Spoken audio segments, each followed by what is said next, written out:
"Hi, this is Commander Elias Nova." The station commander exhaled deeply, ensuring his voice remained firm. If anything were to survive on Earth, the recording of his next words would undoubtedly be part of it. Subspace sensor platforms confirm 800 and counting capital-class transition distortions, along with 1,500 and rising escort-class transitions. I'm deploying scouting drones and initiating the Shattered Heaven Protocol. He paused, his voice strained as he added, "They've arrived. My God, they're here." Humanity had been locked in a relentless war with the enduring empire of the Second Star for 27 Terran years. Unlike the swift, decisive victories the Empire typically enjoyed during its expansion into this sector of the galaxy, this war had dragged on in a grueling stalemate. Though the Empire viewed the conflict as a prolonged annoyance, Emperor Kaidor Thal-Zorak was losing patience. After ascending to the throne, he recognized the strategic potential of human technological ingenuity and sought to end the conflict swiftly. Moreover, he and the Imperial War Council reasoned that the prolonged conflict could inspire other technic species to challenge the Empire, a precedent they were unwilling to set. To achieve this, the Empire, independent of its active fleets in the Orion Arm, assembled a colossal strike force. This armada alone was powerful enough to annihilate the human navy, or even multiple navies. The Empire, after all, scarcely cared to remember the names of the myriad fractured nations among barbarian species. By the time the strike force, a fleet in the truest sense, or perhaps even two, was fully assembled just 30 million kilometers outside Pluto's orbit, it consisted of 877 capital ships and 1,743 escorts, excluding logistical support. In comparison, humanity's united efforts had scraped together a mere 106 capital ships, generously including several large cruisers and 308 escorts. Hancock Station, Lassiter Station, and the Greater Star Federation's supercarriers could collectively launch 1,300 fighters at most, though these would have to be cycled in and out during combat. The Shattered Heaven Protocol would deploy long-dormant interplanetary defense munitions scattered throughout the system. Military and government satellites would activate hidden targeting algorithms to guide these weapons, heavy missiles capable of deploying dozens of submunitions. However, if intercepted before their terminal phase, all their payloads would be lost. Despite humanity's knowledge of its gradual decline over 27 years, the sudden arrival of the Empire's strike force within the Sol system had caught them off guard. Only 5 weeks of warning had been possible insufficient time for adequate preparations. Even with wormhole gates, reinforcements were slow to return. The Empire's unwillingness to weaken its other fleets during this buildup led many human governments to dismiss the possibility of a deep strike. Thus, humanity's final line of defense prepared for what seemed like their inevitable last stand. I implore the Council to reconsider. Defender Icarus Emberclaw, a towering sylph with the appearance of a wolf-like predator standing upright, shifted into a defensive posture as he addressed the council of leaders seated around a low, circular table. One of the counselors dismissed him curtly. Defender of the realm, there is no justification for aiding the humans. Any sense of honor owed to them is an outdated tradition, extended to a species we once fought ourselves. Something ignited in Icarus Emberclaw's piercing eyes a fire that matched his name. Rising to his full, imposing height, his ceremonial sash and the blazing insignia on his right arm gleamed with authority. An outdated tradition? Why extend such a courtesy when we have no honor of our own to judge others worthy of it? You, in particular, counselor, have none. I challenge you to prove otherwise. A ripple of shocked murmurs spread through the chamber, but before the accused counselor could respond, Emberclaw pressed on. A challenge you will not accept, because no one here has ever believed in your honor. The only chance you have of reclaiming even a sliver of the dignity you've squandered is to, for once in your career, fulfill your duty to the people. The chamber fell silent as the weight of his words sank in. The chamber was utterly silent now. Defender Icarus Emberclaw sent a mental command through his neural implant, summoning a political star map that illuminated the room. Various regions of space representing different species glowed in distinct colors, but one area stood out, a harsh scarlet blot that dominated the map. "Do you see this?" Counselor growled Emberclaw, his voice low and deliberate, like a distant rumble of thunder. "The enduring empire. Do you think they'll stop with humanity? Do you believe their ambition ends with conquering the Onsinid? Perhaps they'll pause after they annex the Arsak, sitting right on our border." His piercing eyes locked on the counselor. "I will assume your negligence in ensuring our species' security stems from sheer incompetence, rather than outright treachery or dishonorable dereliction of your duties." Before most of the Sylv present could process the biting accusation, another counselor interrupted. "And what if aiding the humans makes us the next target?" The question came, sharp and defensive. Akaris Emberclaw let out a harsh, guttural sound, part sardonic laughter, part growl of frustration. "You still fail to grasp the reality before us." With another mental command, the scarlet region on the map began to shrink dramatically, only to expand again with sudden, violent bursts. It swelled until it reclaimed its former, oppressive size. 2. Standard. Years, Emberclaw enunciated with razor precision. Their first incursion began 2 years ago. This is what unchecked power looks like. He let the chilling silence settle over the room. "My argument is made," he said softly, stepping back. "The Counselor Primarch may now take the floor."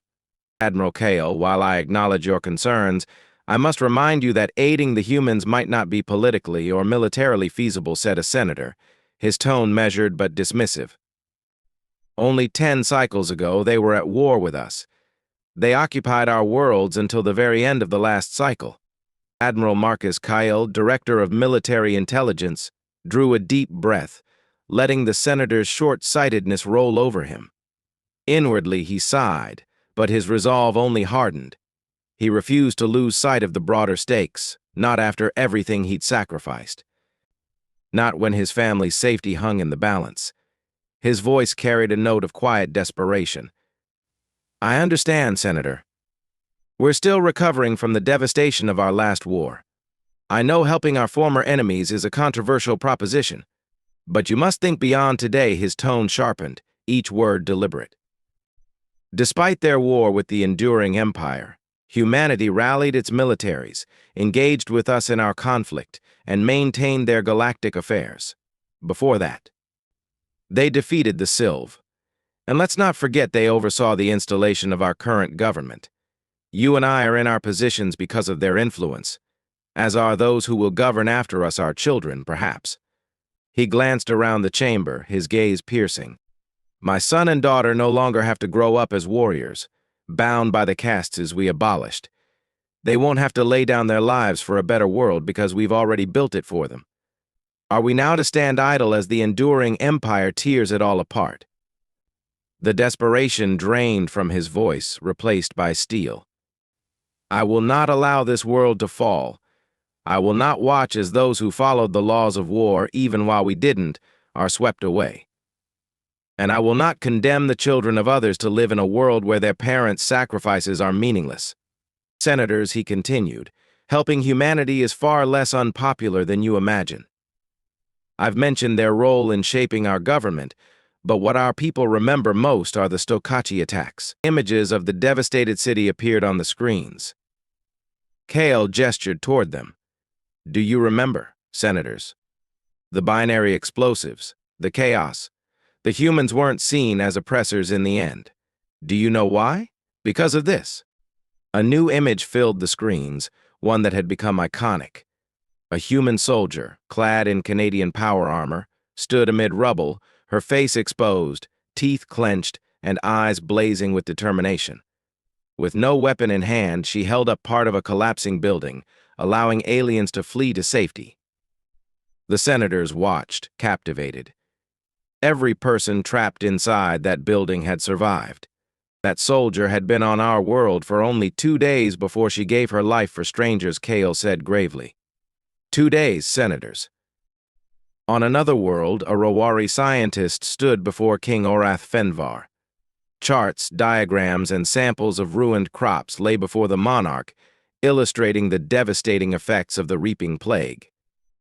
The scientist's voice trembled with urgency as he recounted how humans had worked tirelessly to cure the nanoweapon, even as it spread to their own kind. Their efforts had propelled Rawari technology forward by decades, possibly centuries. King Fenvar rose, his expression resolute. Placing a hand on the scientist's shoulder, he said, "As they saved us cycles ago, so shall we save them." Elsewhere, the children of the stars, the ancient beings of proto-stellar matter, communed across light years. Their thoughts, typically slow and deliberate, were now quick and resolute. "The humans are in danger," one declared. "They defended us," another replied. "We must defend them. Ready the ships. Prepare the shells. This will be our gift to them, a gift of action." On a distant world, Counselor Atherin Quell stood locked in a heated debate with a rival pacifist about the meaning of a just war. It was humanity who taught us what a just war, even as he roared, his voice echoing through the chamber. When they made contact with us, our planet was tearing itself apart in a brutal civil war between 6 factions. We butchered one another without remorse, deploying tactical warheads on civilian villages as if it meant nothing. We had abandoned morality, discarded justice, and yet, the humans didn't see us as the monsters we were. They saw the nation we could become. His 6 fists slammed against the table, emphasizing his words. "Do you not understand what the gods are asking of us? What destiny calls upon us to do in order to redeem ourselves? There is no choice. We aid the humans, or we betray everything we become." A Chixikut elder stood solemnly under the night sky, lifting a ceremonial sword high. With quiet resolve, they used their ichord to inscribe the symbol of Sol onto their abdomen, a pledge of loyalty against the enduring empire. Elsewhere, the Axis Prime, leader of the Siljayor-Tuk, a collective race of machines, issued a directive to its vast network. It reminded them of what the humans had taught: independence, individuality, and the value of every voice. The Siljayor-Tuk, who had only recently accepted a permanent human ambassador, recalled how that one human's kindness had forever changed their perception. Moved by this memory, they assembled the largest fleet their kind had ever gathered, determined to fight alongside humanity. Meanwhile, the Kisadoraki collective called a ceasefire with their long-standing rivals, the Hulark Confederacy. Their emissaries met not to discuss territory, but to unite against a common threat. The fragile truce quickly transformed into a powerful alliance, with both species eager to repay humanity for their gift of advanced warp drives, which had rendered their disputes meaningless. Their first act of cooperation was unanimous answer the call for Sol. On a remote moon, a hive mind absorbed the memories of a scout polyp and discovered the looming danger to humanity. The same humans who once healed the hive mind from a devastating plague now faced annihilation. The decision was made in seconds. Their fleets, dormant for centuries, began to stir. The aquatic Aquarith, a peaceful species known as the Masamati Mensa, lacked the technology or culture for war. But they understood danger and the need for solidarity. Diving into their ancient armories, they unearthed powerful relics, vast weapons from an era-long past. These relics were entrusted to the next Sil freighter passing through their system, accompanied by a melodic message, a song of hope, solidarity, and their love for human symphonies. Across the galaxy, species, nations, and cultures who had benefited from humanity's friendship answered the call. The Sil fleets, led by Defender Akaris Emberclaw, surged toward Sol, alongside the swift vessels of the Rawari under King Orath Fenvar. The mighty dreadnoughts of the stellar kindred moved with celestial grace, forged from their own luminous bodies. The Kisodoraki, the Hulark, the Frotnarl, the Chixikut, and countless others filled the hyperlanes with destroyers, frigates, cruisers, and dreadnoughts. It was an alliance unlike anything the galaxy had ever seen. "HiCom, this is Commander Elias Nova. We have 700 capital-grade transitions in progress and over 4,000 escort-class transitions. I don't know if anyone is hearing this, but please, God, someone answer." The enduring Empire's forces had already landed across the Sol system. Troops occupied the Jovian moons, Saturn stations, and Mars dome cities.